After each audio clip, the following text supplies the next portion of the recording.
Bom, nessa parte da nossa aula, nós vamos falar da associação em paralelo, tá? Só que veja bem, pessoal, a primeira coisa, associar em paralelo, né, não tem muito a ver com o significado de paralelismo da matemática, retas paralelas. Aqui a palavra paralelo significa independência. Grande parte dos exercícios até desenham os resistores em retas paralelas, como eu vou mostrar daqui a pouco. Mas, como eu disse na primeira parte do vídeo, não vá pelo desenho, vá sempre pelos critérios. O critério é o seguinte, nós vamos falar que 2, 3 ou mais resistores estão em paralelos quando eles estiverem conectados entre o mesmo par de nós. Então você vai identificar um par de nós, por exemplo, um par AB, e tudo que tiver entre esse par de nós vai estar em paralelo. Tá? E uma consequência disso é que eles vão acabar recebendo a mesma tensão elétrica. A gente já vai entender legal isso agora na hora que eu montar o circuito para você. Então olha lá. Ó. Imagina esse circuitinho aqui. Ó. Eu tenho um gerador agora de 120. Cuidado, lá no primeiro exemplo era 220, agora aqui eu mudei para 120. Tá? Mas eu mantive as mesmas resistências, ó, 20, 30 e 60. Só que veja bem, na hora que eu monto o circuito elétrico dessa forma, eu peço para você lá ver se existem nó. A primeira coisa que você tem que fazer é sempre procurar nó. Na associação em série não tinha nenhum. Agora nessa associação em paralelo nós temos dois nós. Ó. Tem um nó aqui, tá? Que a gente vai chamar de A. E tem um nó aqui que eu vou chamar de B. Fechou? Então identificamos os nós A e B. Portanto, eles formaram isso que eu chamei aqui de par de nós. É o par AB. E aí, gente, tudo que tiver entre os pontos A e B, o nó AB, está em paralelo. Por exemplo, o resistor 1 tá, está entre o nó A e o nó B. O resistor 2 está entre A e B. E o resistor 3 também está entre A e B. E é por isso que eles estão em paralelo. Okay? É pelo critério.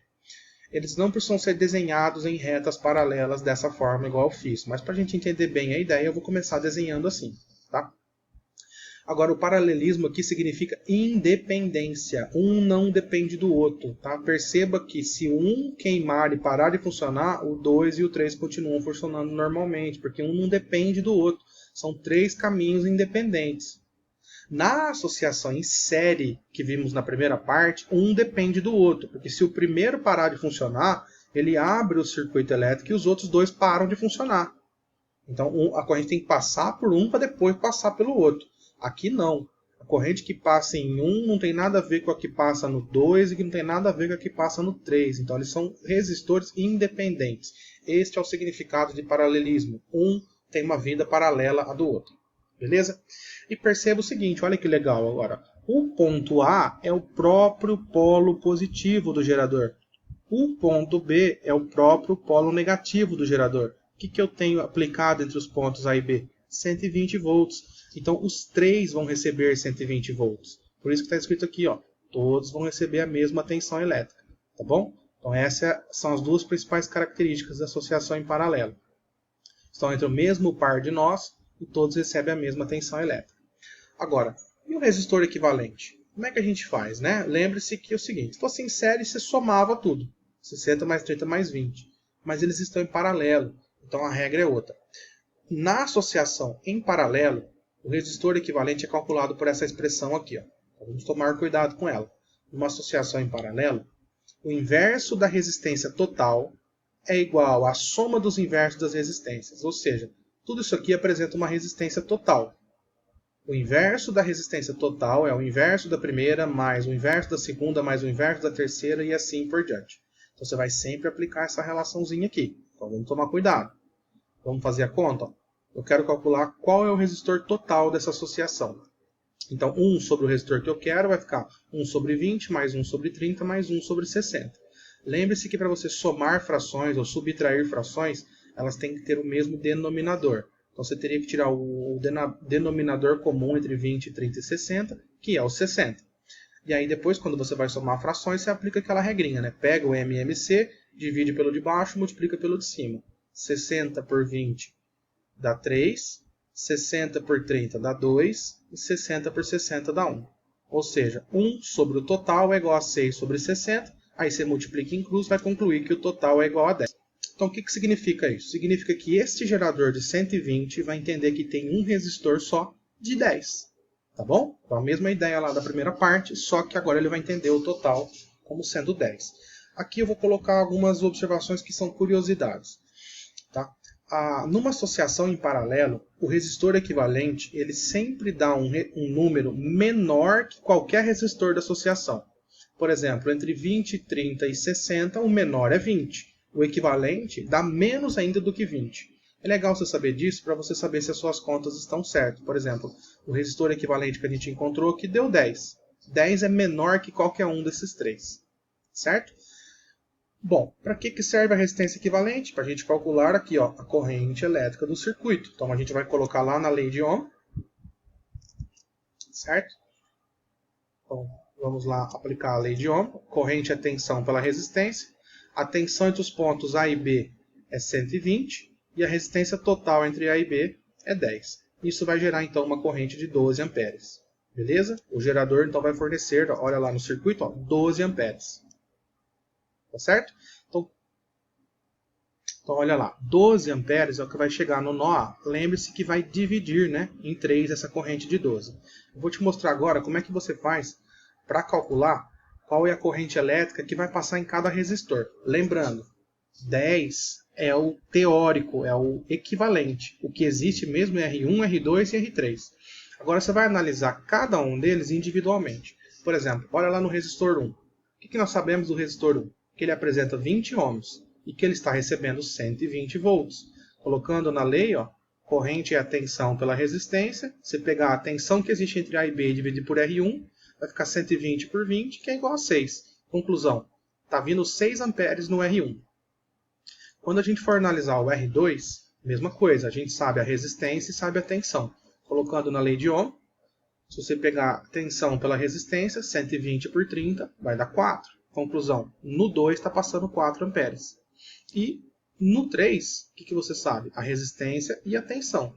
Então, se você pegar lá a tensão sobre a resistência, 120 por 60 dá 2. Agora lá na figura, no 1 está vindo 6, no 2 está vindo 4 e no 3 está vindo 2. Perceba que 6 mais 4 mais 2 dá 12.